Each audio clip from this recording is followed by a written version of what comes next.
নমস্কার বন্ধুরা, আপনাদের সকলকে চটপটে রান্নাঘরে স্বাগত। সকলকে স্বাগত জানিয়ে শুরু করব আমার আজকের রেসিপি।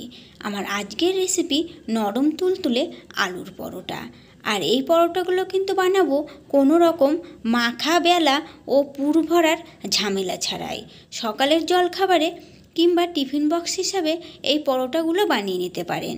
ভীষণ ঝটপট বানিয়েও নেওয়া যায় আর খেতেও কিন্তু দারুণ হয়। তাহলে চলুন দেখে নেওয়া যাক। আলুর পরোটা বানানোর জন্য এখানে আমি একটা বড় সাইজের আলু নিয়েছি। আলুটা এভাবে মাঝখান থেকে দু টুকরো করে কেটে সেদ্ধ করে নিয়েছি। তারপরে একটা গ্রেটার নিয়ে নিয়েছি। এখন গ্রেটারের সাহায্যে আলুটা গ্রেট করে নেব। এভাবে গ্রেট করে নিলে কি হবে, আলুর মধ্যে গুটি গুটি ভাবটা থাকবে না। আলুটা যখন গ্রেট করে নেওয়া হয়ে গেছে, তখন এই আলুর মধ্যে আমি দিয়ে দিচ্ছি একটা মাঝারি সাইজের পেঁয়াজ কুচি। আর পেঁয়াজটা কিন্তু আমি এখানে একদম কুচি কুচি করেই কেটে নিয়েছি।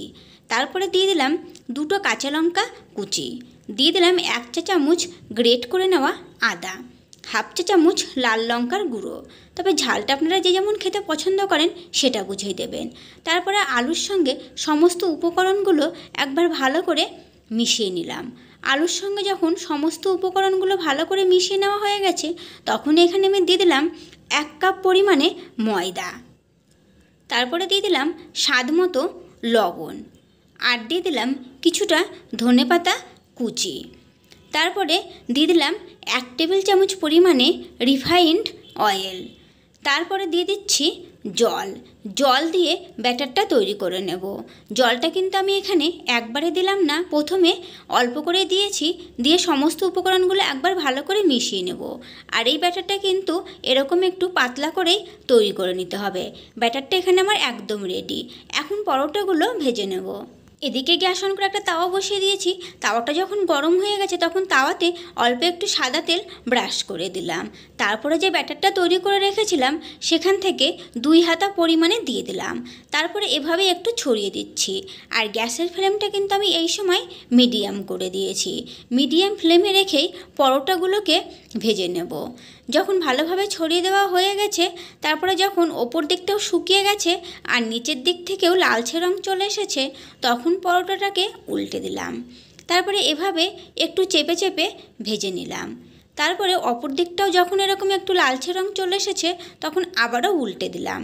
উল্টে দেওয়ার পরে আবারও একটু তেল পরোটাটার ওপরে ব্রাশ করে দিলাম। আর এই পরোটাগুলো কিন্তু খুব সামান্য তেলেই ভেজে নেওয়া যায়। তারপরে এভাবেই উল্টে পাল্টে চেপে চেপে লালচে রং করে যখন ভেজে নেওয়া হয়ে গেছে, তখন আমার এই পরোটাটা রেডি হয়ে গেছে। এটা তুলে নিলাম। ঠিক একইভাবে আবারও তাওয়াতে একটু তেল ব্রাশ করে দেওয়ার পরে আবারও ব্যাটার থেকে 2 হাতা পরিমাণে দিয়ে দিলাম। তারপরে এই পরোটাটাও আমার ভেজে নেওয়া হয়ে গেছে। তো এভাবেই কিন্তু এখানে একে একে আমি সমস্ত পরোটাগুলো ভেজে রেডি করে নিয়েছি। তারপরে একটা পরোটার উপরে আমি কিছুটা টমেটো সস দিয়ে দিলাম। তারপরে পরোটার উপরে টমেটো সসটা খুব ভালো করে লাগিয়ে নিলাম। তারপরে দিয়ে দিলাম একটু শেজওয়ান চাটনি। এভাবে খেতে কিন্তু দারুণ লাগে। তবে আপনারা কিন্তু এমনিও খেতে পারেন, তাতেও কিন্তু পরোটাগুলো ভীষণই দারুণ লাগে। আর একদমই কিন্তু হয় নরম তুলতুলে। তারপরে এভাবে রোলের মতো করে পরোটাটা জড়িয়ে নিলাম।